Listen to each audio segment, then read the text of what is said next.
Hello प्यारे बच्चों, आज हम पढ़ेंगे मराठी सुलभ भारती इयत्ता 7वीं इस किताब में से 14वीं संतवाणी। प्यारे बच्चों, महाराष्ट्र को संतों का देश कहा जाता है। बहुत सारे संत महाराष्ट्र में हो गए। संत ज्ञानेश्वर, संत नामदेव, संत चोखामेळा, संत तुकाराम, संत एकनाथ, सावतामाळी, इस तरह से जनाबाई जो है, शेख मोहम्मद, ये कई सारे संत हो गए। और इन संतों ने समाज में जो विषमता थी, अंधश्रद्धा थी, जो भेदाभेद थे, दूर करने के लिए उन्होंने अपने अभंग में से बहुत प्रयास किए। और यहाँ पर जो हम पढ़ने वाले हैं संतवाणी, संत जनाबाई इनकी। संत जनाबाई जो थी, यह संत नामदेव के समकालीन थी। और इनका जन्म जो है परभणी जो है ज़िले में गंगाखेड़ के पास में, इनका गंगाखेड़ गांव में इनका जन्म हुआ। इनकी मम्मी, इनके पापा का नाम था, पिताजी का नाम था दमा और माताजी का नाम था कुरुन। तो बहुत सालों तक तो दमा और कुरुन इनको कोई बच्चा नहीं हो रहा था, कोई अपत्य नहीं हो रहा था। तो इनको ये बड़े उदास रहते थे। ये भी विट्ठल के भक्त थे। विट्ठल के पास गए और उन्होंने वहाँ पर अपनी जो इच्छा थी कि हमारे कई साल हो गए लेकिन कोई अपत्य नहीं है। विट्ठल भक्त जो है उनके भक्ति से प्रसन्न हो गए और वह दमा के जो है सपने में आए और सपने में उन्होंने बताया कि आपको जो है कन्या रत्न जो है आपके घर में आएगी, लेकिन वह जब बड़ी हो जाएगी तो आपको जो है संत नामदेव जो है, इनके जो पिताजी है दामा शेठ, इनको वो देनी पड़ेगी।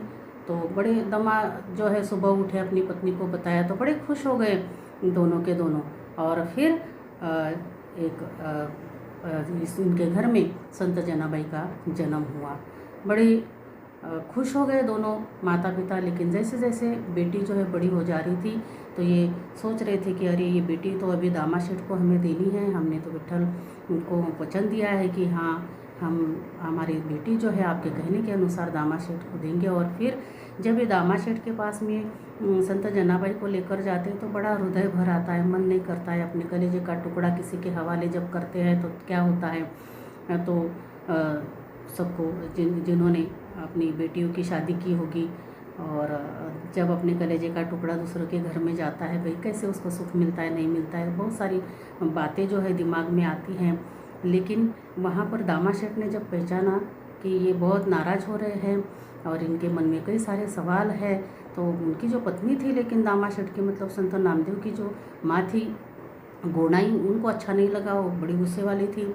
दामा शेठ ने जो है दमा और कुरुन को समझाया कि ये बेटी जो है ना, ये मेरी बेटी हो गई, आज से आप बिल्कुल चिंता मत करो। और संत जनाबाई जो है संत नामदेव के साथ में रही और संत नामदेव मतलब उनके गुरु ही बने।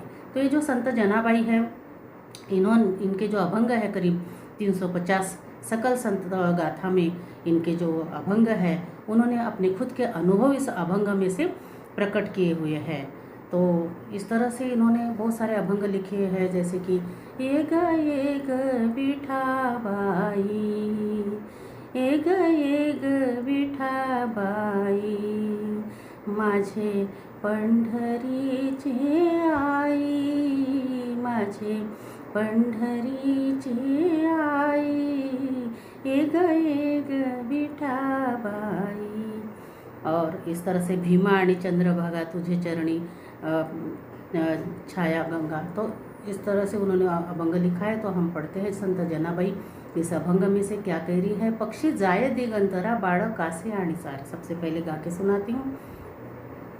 पक्षी जाय दिगंतरा, बाळ कासी आणि चारा, घार हिंडते आकाशी, झाप घाली पिलांपासी, माता गुंतली कामासी, चित्त तिचे बाळापाशी, वानर हिंडे झाडावरी, पिली बांधून उदरी, तैसी आम्हासी विठ्ठल माये, जनी वेळोवेळा पाहे, पक्षी जाय दिगंतरा, बाळकासी आणि चारा। संत जनाबाई जो है, ये मराठी संत कवयित्री जो है, इन्होंने इस अभंग में से ये बताया कि वात्सल्य जो है उनके भक्ति का जो अनन्य साधारण विषय था, और उन्होंने अपनी जो उत्कट भक्ति भाव से यहाँ पर सुंदर अभंग में वो उसको व्यक्त किया है।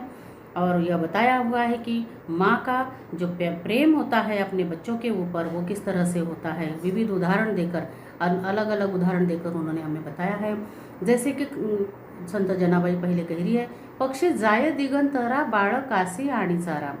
पंछी जो है आकाश में विहार करते हैं, दिगंतरा मतलब आकाश, पंछी बर्ड्स जो है आकाश में विहार करते हैं, लेकिन जो है इधर उधर भटकते रहते हैं और अपने बच्चों के लिए खाने के लिए, चारा मतलब खाने के लिए लेकर आते हैं। उनका ध्यान जो है अपने बच्चों की तरफ होता है। कई दूर दूर तक चले जाते हैं उनके लिए खाना लाने के लिए, लेकिन ध्यान अपने बच्चों की तरफ होता है। घार हिंडते आकाशी झाप घाली पिलांपाशी। घार मतलब जो है पंछी जो आसमान में बहुत ऊंचाई पर उड़ती है, लेकिन अपना सारा ध्यान जो है उसका अपने बच्चों के पास होता है। माता गुंतली कामासी चित्त तिचे बाळका पाशी। माँ जो है घर में सारे काम करती रहती है, लेकिन सारा ध्यान जो है उसका मन जो है अपने बच्चे के पास ही रहता है। सारा लक्ष्य मतलब चित्त उसका मन जो है अपने बच्चे के पास ही रहता है। वानर हिंडे झाडावरी पीली बांधुनी उदरी। वानर जो है, वानरी जो है बंदरिया, वह इधर उधर पेड़ के ऊपर या घूमती रहती है, लेकिन अपने बच्चों को अपने उदर को ही चिपका लेती है। आप लोगों ने देखा होगा कभी बंदरिया को कि अपने छोटे छोटे बच्चों को अपने उदर को चिपका लेती है। तैसे आम्हाचे विठ्ठल माये जनी वेळो वेळा पाहे। वैसे ही हमारी ये विठ्ठल माऊली है कि वह हमारा हमेशा जो है ध्यान रखती है। ऐसे हमारी जो माँ है संत जनाबाई कह रही है कि वैसे ही विठ्ठल भगवान जो है हमारी माँ है, समय समय पर वह हमारा ध्यान रखते हैं। तो इस तरह से जो है वात्सल्य संत जनाबाई इन्होंने अपने अभंग से यहाँ पर जो है विविध उदाहरण देकर माँ का प्रेम, अपने बच्चों के प्रति माँ का प्रेम जो है, वात्सल्य जो है यहाँ पर प्रकट किया हुआ है। तो प्यारे बच्चों, मैं समझती हूँ कि ये अभंग आपके ध्यान में आया होगा। ओके बेटा, बाय।